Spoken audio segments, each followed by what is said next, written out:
Bezawada drugs కేసులపై పోలీసుల focus పెట్టారు. గత నెలలో పట్టుబడిన డ్రగ్స్ ముఠాకి ఇవాళ పట్టుబడిన ముఠాకి మధ్య లింకులున్నట్టు అనుమానిస్తున్నారు. డ్రగ్స్ కేసులో గత నెలలో అరెస్ట్ అయిన జీవన్, మనోహర్లను 2 రోజులు కస్టడీకి తీసుకుని విచారించారు. నిన్నటితో 2 రోజులు కస్టడీ ముగియడంతో తిరిగి ఇద్దరిని జైలుకు తరలించారు. కస్టడీలో నిందితుల సమాచారంతోనే నిన్న రాత్రి మరో డ్రగ్స్ ముఠాను పట్టుకున్నట్లు సమాచారం. డ్రగ్స్ ఢిల్లీ నుంచి సరఫరా చేస్తున్న ప్రధాన నిందితుడు రింకు కోసం ఢిల్లీ వెళ్లనున్నారు బెజవాడ పోలీసులు. మరోవైపు డ్రగ్స్ సేవించిన 5 ఇంజనీరింగ్ విద్యార్థుల నుంచి నమూనాలు సేకరించారు పోలీసులు. ఈ నమూనాలను ఎఫ్ఎస్ఎల్కు పంపారు.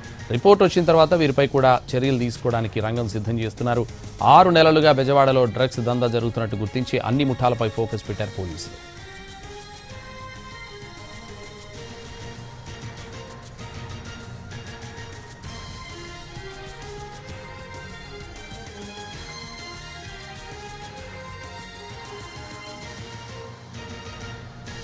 బెజవాడ డ్రగ్స్ కేసులపై పోలీసులు ఫోకస్ పెట్టారు. గత నెలలో పట్టుబడిన డ్రగ్స్ ముఠాకి ఇవాళ పట్టుబడిన ముఠాకి మధ్య లింకులు ఉన్నట్టు అనుమానిస్తున్నారు.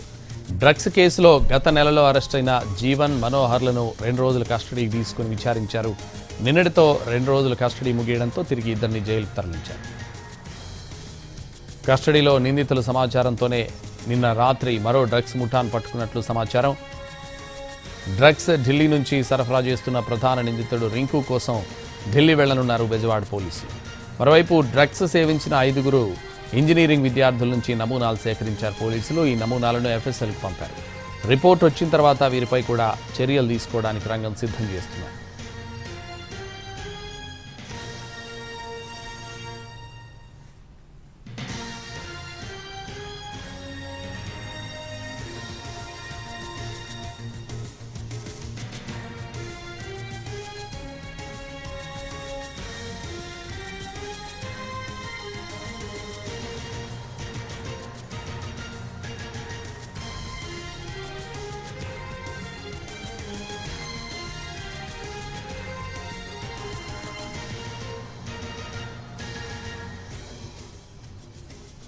బెజవాడ డ్రగ్స్ కేసులపై పోలీసులు ఫోకస్ పెట్టారు. గత నెలలో పట్టుబడిన డ్రగ్స్ ముఠాకి ఇవాళ పట్టుబడిన ముఠాకి మధ్య లింకులు ఉన్నట్టు అనుమానిస్తున్నారు. ఇదే విషయానికి సంబంధించి మరింత సమాచారం మా ప్రతినిధి శ్రీకాంత్ లైవ్లో అందిస్తారు. శ్రీకాంత్,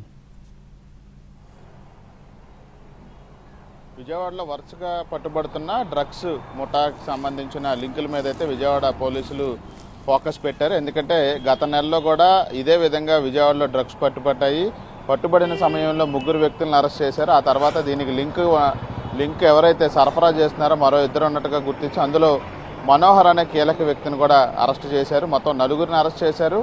ఢిల్లీ నుంచి డ్రగ్స్ సరఫరా చేస్తున్న రింకు అనే వ్యక్తి పరారీలో ఉన్నాడు. దీంతో మనోహర్ని అదేవిధంగా అదే సమయంలో డ్రగ్స్ని సరఫరా చేస్తున్న జీవన్ అనే 2 వ్యక్తుల్ని కూడా విజయవాడ పోలీసులు కస్టడీకి తీసుకున్నారు.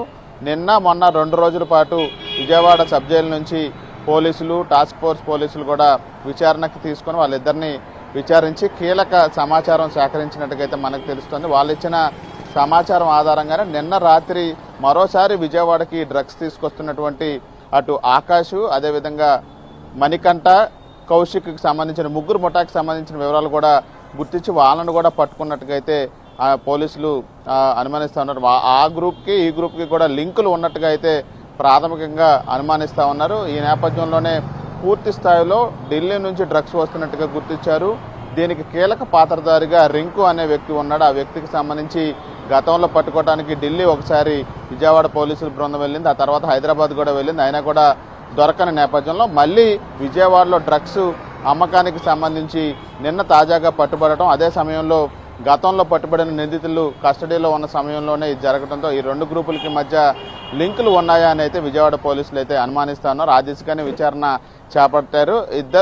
2 ముఠాలు కూడా పట్టుబడిన సమయంలో విక్రయించిన డ్రగ్స్ కూడా MDMA డ్రగ్ కావడంతో దీనికి ఉన్నటువంటి కామన్ ఫ్యాక్టర్లు ఏవైతే ఉన్నాయో 2 ముఠాల మధ్య వాటన్నిటి మీద ఫోకస్ పెట్టి ఇటు నిందితుల్ని కస్టడీకి తీసుకున్న తర్వాత వచ్చిన కీలక ఆధారాల సహాయంతో ఇతర నిందితులను అరెస్ట్ చేయడానికి కూడా ముందుకు వెళ్తూ ఉన్నారు. ఇక డ్రగ్స్ వినియోగించినటువంటి ఇంజనీరింగ్ విద్యార్థులని 5 గుర్తించారు. వాళ్ళ బ్లడ్ శాంపిల్స్ని విజయవాడ ప్రభుత్వ ఆసుపత్రి ద్వారా సేకరించి ఎఫ్ఎస్ఎల్కి పంపించారు. వాళ్ళు డ్రగ్స్ వినియోగించినట్టుగా ఆ పరీక్షల్లో నిర్ధారణ అయితే వాళ్ళ మీద కూడా చర్యలు తీసుకోవడానికి విజయవాడ పోలీసులు రంగం సిద్ధం చేస్తూ ఉన్నారు. ఇదే సమయంలో ఏగల్ టీం కూడా ఇంజనీరింగ్ కళాశాలల్లో ప్రధానంగా ఈ డ్రగ్స్ కానీ గంజాయి కానీ సేవించకుండా ఉండాలి, వాటికి దూరంగా ఉండాలి, కేసులు నమోదైతే భవిష్యత్తు పూర్తి స్థాయిలో నాశనం అవుతుందనే విషయాన్ని చెప్పే ప్రయత్నం కూడా ఒకవైపున ఏకల్ టీం కూడా చేస్తూ ఉంది. సంతోష్.